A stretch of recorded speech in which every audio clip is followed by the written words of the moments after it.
Adam Foote is now the coach of the Canucks, and you can call this the Quinn Hughes pick. Because Quinn Hughes was a big Rick Tocchet guy. Rick Tocchet didn't want to be there anymore. So the Canucks said, Quinn, who do you want? We've interviewed these guys. And Quinn was like, yeah, it's Adam Foote. Thanks so much. They gave it to Adam Foote. Yes. Now, Adam Foote has an interesting record as a coach. I am kind of surprised by this. I did think that they would go Manny Malhotra. I really did.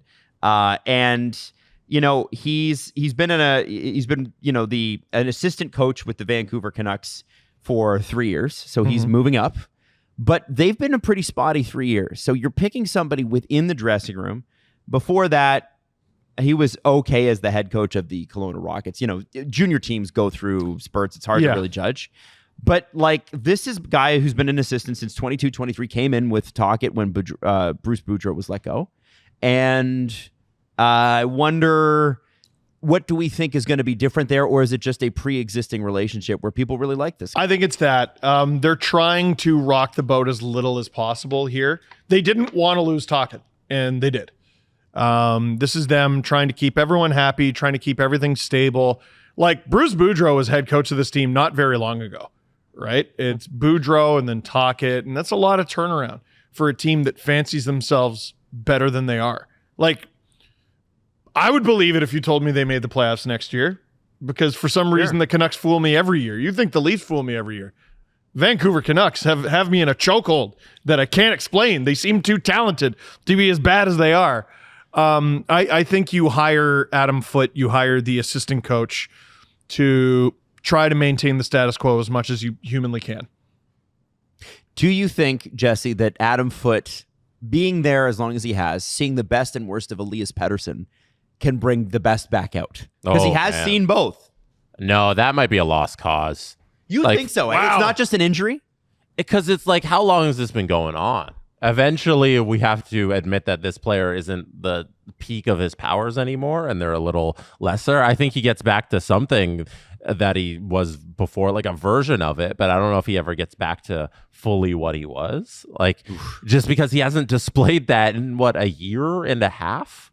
I think it's been like since going into last postseason, we haven't seen Elias Pettersson really excel as the Pettersson that earned his $11.5 million contract. And maybe now a full off season away from JT Miller will help him out, and a full season away from him, because that was a really driving force around his play on the ice, which I don't think is a good excuse. I don't think so. What did JT Miller hurt his knee? Right. So I don't know. I don't know about Pettersson going forward. Like, I wouldn't trade for him if I'm on another team. But like, I think the Vancouver Canucks have organizational problems from the top down that Adam Foote can't solve. I think it starts with Rutherford and how he's running things, and maybe even it starts with Aquilini and how he's running things, and it goes down from there. Like, it's been a mess of a couple of weeks. If you look at just the news stories that come out of Vancouver and the amount of yapping that Rutherford's been doing, and the amount of times he should have put his foot in his mouth talking about these things. Yeah. And losing Tocchet when you want him and are like, hey, here's all this money. And the guy's just like, no, I don't want all this money to remain here because it's such a toxic situation. And the way the regular season played out with the Miller and Pettersson drama playing out so publicly. And then the reason JT Miller goes to New York and he's like, yeah, I was just kind of too competitive for them. And that's not what you want out of, that's not what you want the guy to say. Like, that's his side of the coin here, right? Yeah. Like, it's one side of the story. We don't know how Vancouver, well, we know kind of how Vancouver feels about it too. They thought he was the toxic one and needed to get him out of the room because of what he was doing to the other players in the room. And then he was the only Ranger trying. And then I agree with them. If he's toxic and things spread from there, you need to get rid of the thing that's growing the mold or whatever. So I think it's just a very messy situation in Vancouver. I never like a hockey team that has a lot of noise around them. Yeah. You never hear good things about teams that have a lot of noise. And they traded Miller, and it's like the guy they get back is a guy with head injuries, and he immediately gets one. Man. Like, that the Hedl return on that, for me, is the thing that stings the hardest. Everything that could have gone wrong did. But they didn't have to take Hedl back. No. I mean, it was not a great hit, but not great hits happen in the NHL. I look at this somewhat harshly in the same way that I did with the Flyers acquiring Ryan Ellis. Remember they did that? He played 4 games, looked actually really good in those 4 games, and then he got hurt. I was like, well, yeah, it's Ryan Ellis. He's good. He's good, but he gets hurt. Like this, we knew this, man. Like, so it's difficult to have sympathy for the team. You traded for a situation where this might happen, and then it did. With the Canucks, though, like hopefully Heedle's young enough and the injury isn't serious enough that he comes back. Hopefully Marcus Pettersson. What a nightmare. Hopefully Why did he sign that extension? He must be going, man, I could have gone to free agency. What's your name? Jim? Oh, Jim? 2 Jims. Yeah. 3. Like, holy crap. It's an episode of Shoresy playing it out for 82 games. Shout out to the Vancouver Canucks broadcast crew for that nightmare. But maybe Marcus Pettersson can solidify everything back there. I don't think it's very complicated. Have a solid D-core that can move the puck and defend. Get some saves, score some friggin' goals. Yeah. Like, if Pettersson shows up, they'll make the playoffs. If Demko's healthy.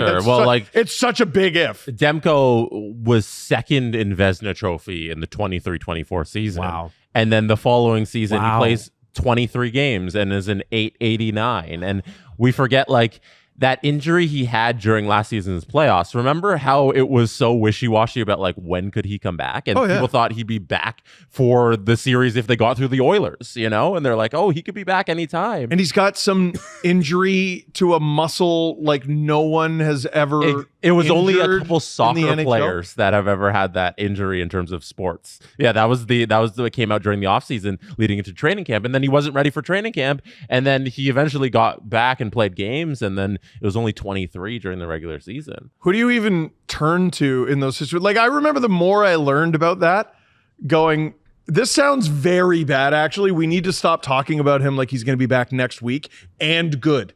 I don't think he can be both those things at the same time. Right. Pick one. It's either going to take a while or it take a while and he's going to be okay and we'll see, or he can come back immediately and he's going to stink. Yeah. So you're kind of happy with your decor. It's just that offense needs a revamp and your goaltending is a question mark. Jesse talks about noise around the Canucks. They were able to lock up their 11th overall pick, Tom Willander, but the reason they hadn't been able to lock him up before, and by the way, this guy was drafted almost a year ago. Yeah, the reason they 11th overall. They couldn't grab him. They couldn't grab their own draft pick is because they were like, we're not going to give you Schedule A bonuses.